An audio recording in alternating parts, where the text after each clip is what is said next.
Today I'm going to talk about household rituals in the early Bronze Age, moving away from a lot of the themes that have been covered already, dealing with temples, mortuary. I'm going to look at what's going on in domestic residences.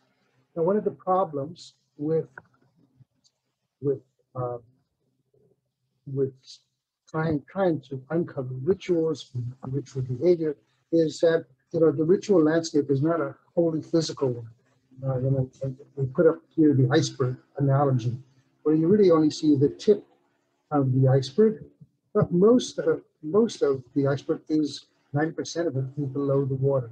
Same thing with rituals. We're trying to understand human behavior, but a very, very ephemeral one that doesn't leave much evidence on the ground. So the question is, how do we materialize that immaterial part of human behavior? Furthermore, not only are we seeing very little of what the actual rituals are leaving behind, but it's also, most of it gets destroyed through time by the vagaries of the archaeological record. So what we're really looking at are the residues of behavior, and those are very, very few. So we're trying to pick out the pieces. A ritual life is difficult to uncover when investigated in the absence of written records, or the absence of representations, potentially of divinities, or monumental structures, or shrines, buildings, altars, all these kind of things that people have been talking about throughout this webinar. They all allow us to see different aspects of behavior. When those things are not present in domestic residences, how do we go about with behavior? Now, the other problem is that elites are most visible. We can see, where the elites are living, where the elites are building their temples. We can see often their burials with more goodies. They stand out, whereas most of the population remains invisible. So the goal really today is to investigate what kind of ritual behavior occurs, particularly within lower stratum households during the early Bronze Age of the southern Levant. You have to remember that the lower stratum, the non-elites, are the majority of the population. We're in particular probably talking about urban populations, but it's even more true in the countryside. Now we're going to look at different types of information that can help us. One is going to be the location of rituals, where they're found in buildings, different types of artifacts that may inform us of rituals, as well as foundation deposits. I'm going to be presenting the data from the site of es-Safi. Many of you know where it is already, but for those of you who don't, just to briefly review it, it's situated kind of halfway between the coastal edge and on the mountains of Judea. It's really on the last foothill. You can sort of see down here, it's sitting on a natural outcrop. This is the mound from the north. It's on the last outcrop overlooking the coastal plain. Now, here's an overhead aerial view of the site. It's lozenge shape. You can sort of see from around here on top of the natural hill. The upper mound is about 25 hectares, or about 250 dunams, and the whole thing is fortified. There's stone fortifications encircling the entire early Bronze city. The city, or the site of es-Safi is most famous for its Iron Age Philistine occupation, not here. But during the early Bronze Age, this is one of the largest sites in the region, probably at the top of the regional settlement hierarchy. We began our research here at the eastern end of the site. It's what we were able to uncover is a domestic residential neighborhood, and we chose to work here because the ED is cropping out close to the surface, and so it wasn't as deeply buried as it is elsewhere. Like here, for example, it's under 4 meters of deposits, and probably even more up here for the higher, toward the western and higher end of the site. In our excavation area, we've uncovered a series of buildings. You can sort of see them, and they're in the like terraced rows, one row of buildings, an alleyway, another row of buildings, probably another row of buildings. And unfortunately, all out here has been lost due to erosion and later constructions. So we have parts of lots of buildings and a few entire buildings as well. And so see the schematic, but we have the X filled in some of these here. Just to briefly review, what we have are significant changes over time in the architecture as well as continuity. It's very clear that you have the same people living in this area through many phases. And what we have, this is called Area E, so it's stratum E5 is fifth stratum down, and then there's an A, B, C where there's architectural renovations. E5A is the earliest, the latest, I'm sorry. E5B is the middle, E5C is the earliest in this stratum. So these lower, middle, upper. And then we also have E6, 7, 8, 9. We've been able to not as fully excavate with these other earlier strata. And these two come from inside this deep probe. So we finally hit bedrock. 2.5 meters below where it stops again in 7 strata. I'll talk about the information from many of these different deposits. First, let's talk about architecture and installations. What's the evidence? Well, there's really no evidence for niches or any special type of architectural feature within any of the buildings. The buildings are remarkably uniform in their layout. Composed of a long room, one side, probably a courtyard, since the spaces are too large to have been spanned by most of the trees in this area, and there's no evidence of pillars, in most of these courtyards. But there are other indicators possibly. For example, in the center of one courtyard over here, you can see there is a round, solid round installation here. It's next to pebble hearts. While it might be, it's near a ritual Yankee burial that we have here. So it's fun to play around with the idea that this is a the altar where the donkeys were slaughtered. There's absolutely no evidence for any ritual activity taking place on what is probably a working platform. Then there's also in the E5A, there's a different, close by here is where the solid round ones. Over here, there's a solid square construction, another kind of platform.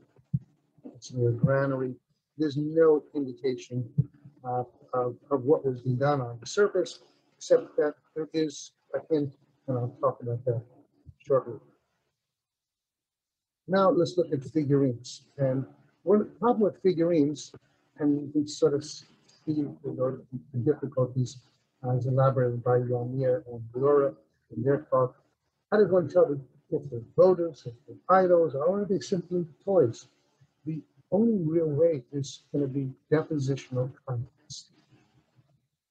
Well, anthropomorphic figurines are completely absent in the early Bronze Age houses at es-Safi.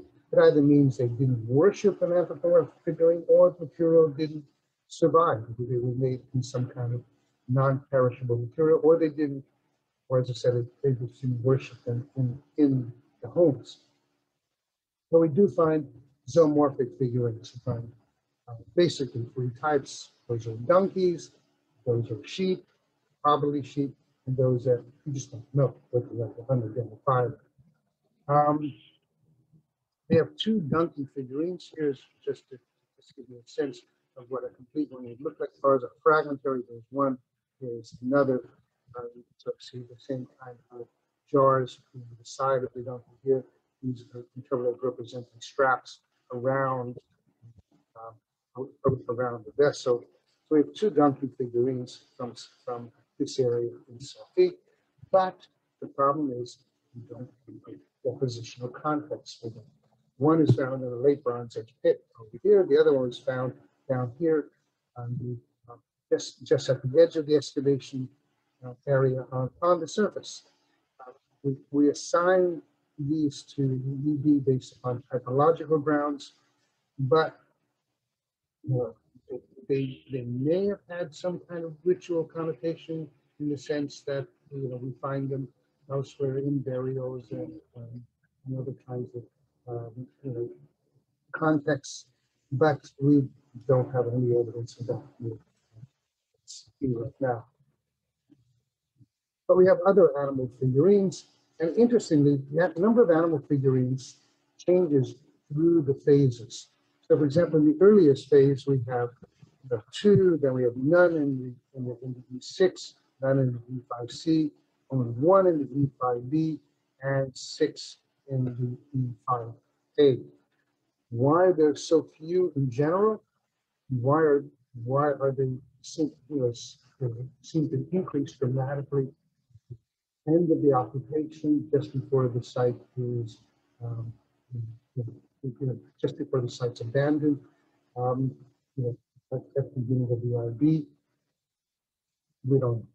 It's not certain, but maybe they're just not cleaned up in the final phase, and not put somewhere safe. The animal figurines, well, sheep are readily identifiable. The others are mostly amorphous and broken. Might be sheep. But the location of the figurines is actually very interesting because we find a bunch of them in well, they're all in secondary contexts, except maybe one. Most they're found inside walls as probably foundation deposits, or they are lost or discarded into the alleyway. Others are found, unfortunately, in disturbed areas from later time periods. But one of the figurines is actually found on that square platform that I discussed before. But unfortunately, we can't tell what species. Which will in addition to the Student Senator Council recommendation, the April 13 meeting. Could this be a signal that the platform has some ritual significance? It's uncertain. Most common ones are sheep, as I said. They're represented actually more than donkeys. So the focus has been a lot on donkeys. In fact, sheep seem to be much more common. That's something that should be considered in the future, talking about importance to economy, work of the society, religion. We have one zoomorphic figurine on a cobbled floor here in the E5B. So we don't know exactly the significance of that. And then two very deep down in the E7 near this house over here. They're again inside the walls, probably or possibly literally placed as devoted offerings. Now the Safi EV figurines are very similar to those at Megiddo and other sites that speak to broad visual comparison with Safi. There's some from Megiddo. And what's interesting is that the Megiddo ones, we're just referring to one of them, is actually found on the EV altar steps and the vicinity. Although now I got to give you what now Adams has said earlier, that we think the chronology of that map will have to populate now. Foundation deposits is a third domain, and basically we have two types of foundation deposits: the figurines and walls, for example, that I discussed earlier. And remember, they're all sheep or unidentifiable, and animal burials, which are to be discussed. Now, I've presented the animal burials in, many times elsewhere, but that's partly because we keep finding more and more and more. Right now, we have, I'm going to present probably the most comprehensive description of all the donkeys that we found so far, and there's more than has been reported previously. In the E5C, which we have 4 domestic donkeys, 4 complete domestic donkey burials. 1 in this building over here, and 3 in the corner of this building.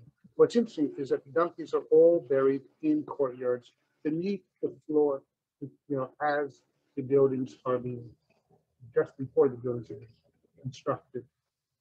Just to quickly show people, this is the donkey 1 that's been reported several times, and it's the clearest example of a ritual burial because the head has been decapitated, turned around, facing east, where the rest of the body is facing forward, the head is facing this way, and in a very unnatural,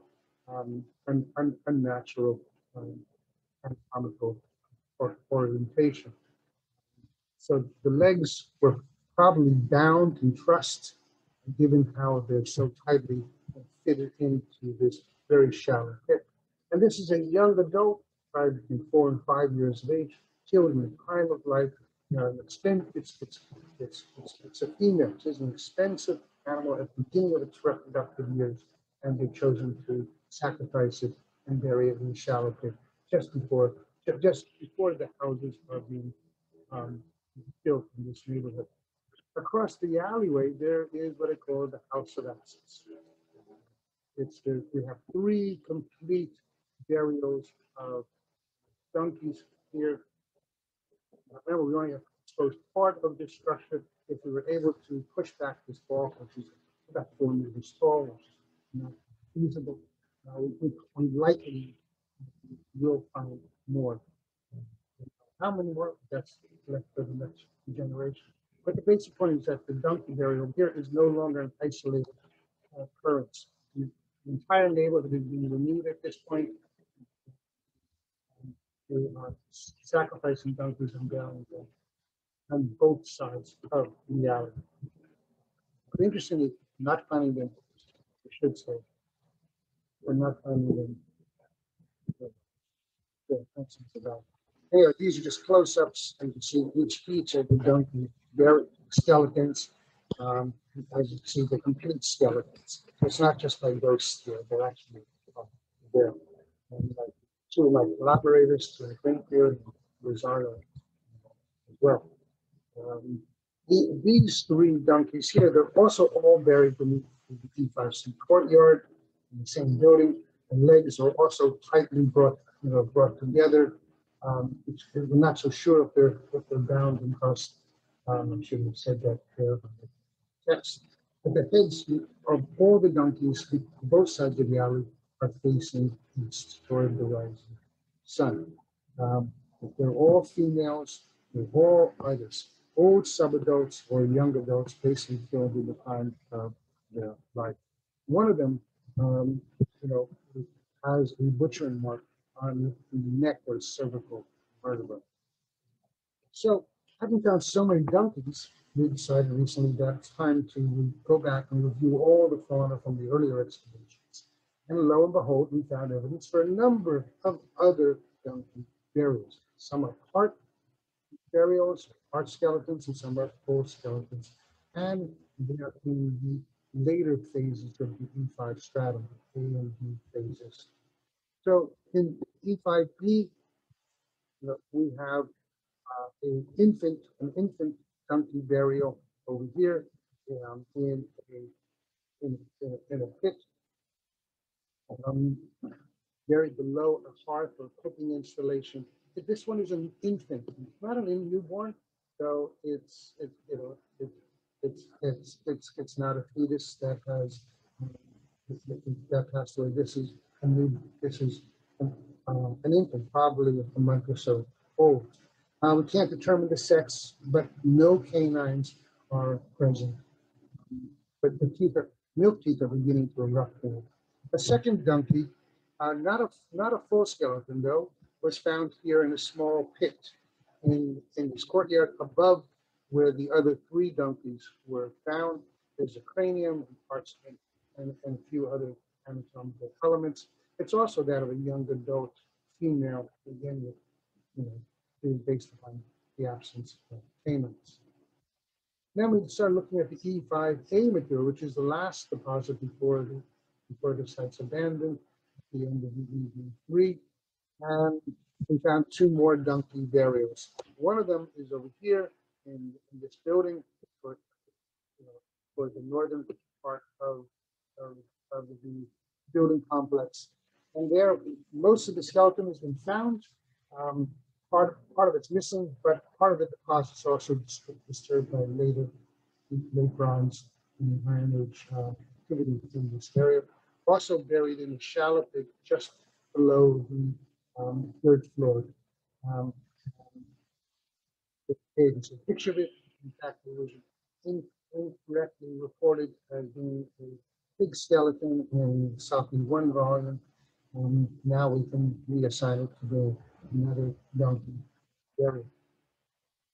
And then here, just at the edge of the balk, sticking out of the balk, over here, and this is a deep 4 meter high balk, and we found the legs of another donkey burial sticking out, probably underneath one of the renewals of the walls that, as the houses are being renovated.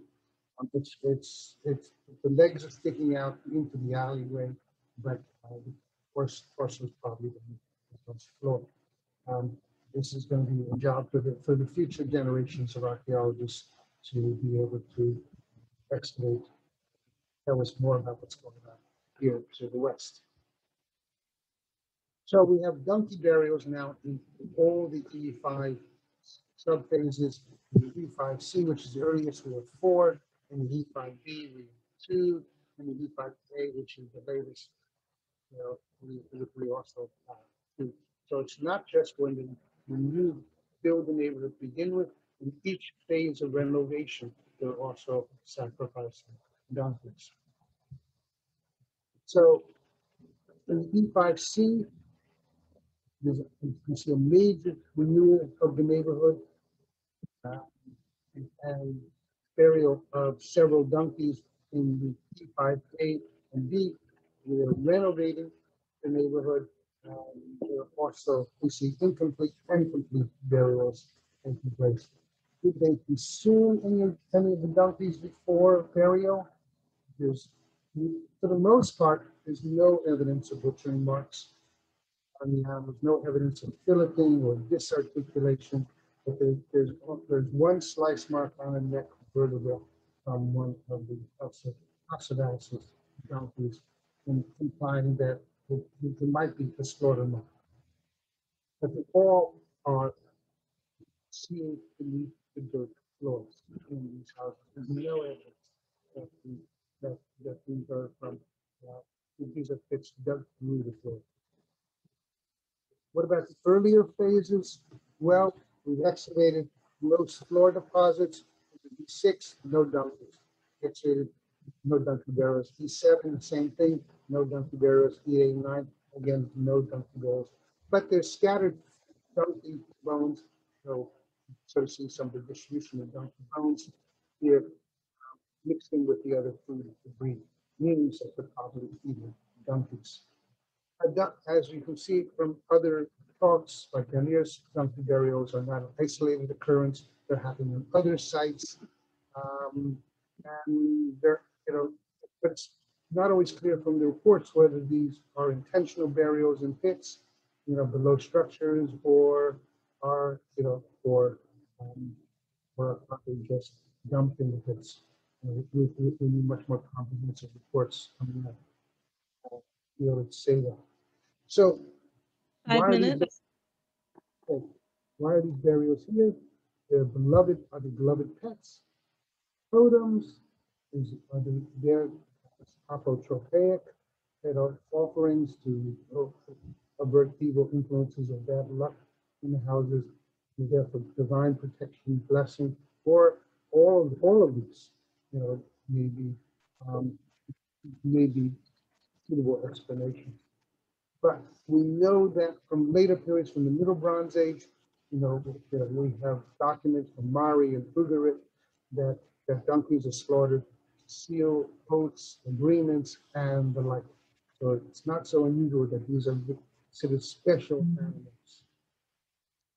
Now, the phenomenon of buried donkeys as foundation deposits clearly begins in the EV, earlier EV material, as elaborated on by Laura, and the suggestion that these ritual activities of a specific group entirely Greek, which would probably signify merchants, carbineers, donkey drivers.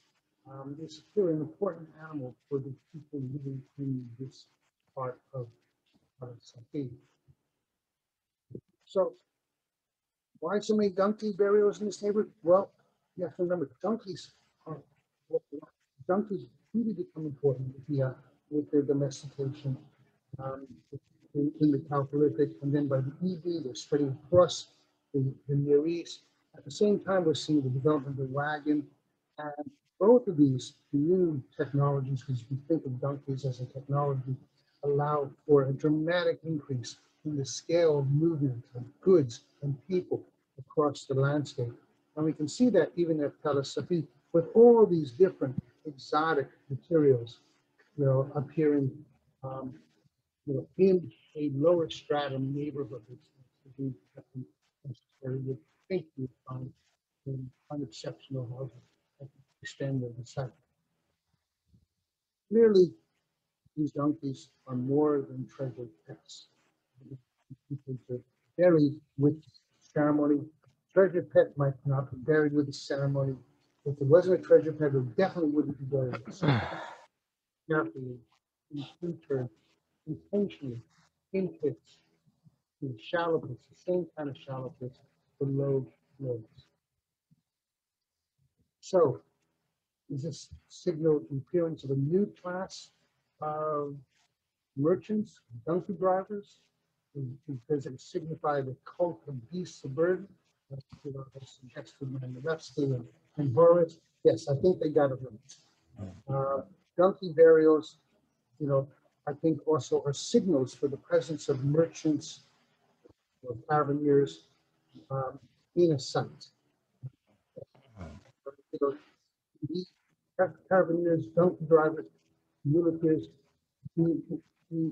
require specialist knowledge, manage the animals that move across the landscape. And the landscape is dangerous, both of natural and cultural forces. So you ask for supernatural protection, in addition to all the other things you can do to protect yourself. Now, there's also a third set of donkey bones that I haven't mentioned before, and that is a lot of them that are mixed with the food debris on and above the floors. And many of them have butchering marks, as you can see here over here, which is basically direct evidence of consumption. So the idea of a dietary taboo on donkey meat consumption, there's no evidence for dietary taboo. They are chopping these guys up, they're filleting the meat off the bones and enjoying it. So just to summarize quickly, we have three types of evidence we considered for ritual behavior in early bronze, lower stratum, domestic households. One could be installations, so it's clear that they're all ritual based, but remember there is one with the figure in the top of it. The others are, we have figurines, and thirds are the foundation deposit burials. They all, all hint at some kind of special ceremonial activity. So, what is the nature of household rituals? Well, in the early Bronze Age, particularly in lower stratum households, well, it's very personal. It relates to the immediate world around them, the animals, which are important to them, the sheep, donkeys. Rituals are implanted, brought into the base fabric of their homes. They're doing ritual sacrifices for donkeys, and they're choosing expensive animals to sacrifice, not cheap animals. You could choose an old donkey, and try and get away with it, and hope the gods don't notice. And these rituals are probably related to their lifestyles, and what's important to them: shepherding animals, transporting goods and people, which is why sheep and donkeys seem to be emphasized. And it's interesting, rituals are not public; they are private, and they don't seem to be formalized. Because they're not happening. They're not happening in public places; they're happening within private homes. And there's a great deal of religious independence during this time period. And so I just want to conclude, thank my various colleagues, authors and co-authors. 3 of them are here, and 2 others here. 2 others are here as well. I just want to thank everybody for listening to me.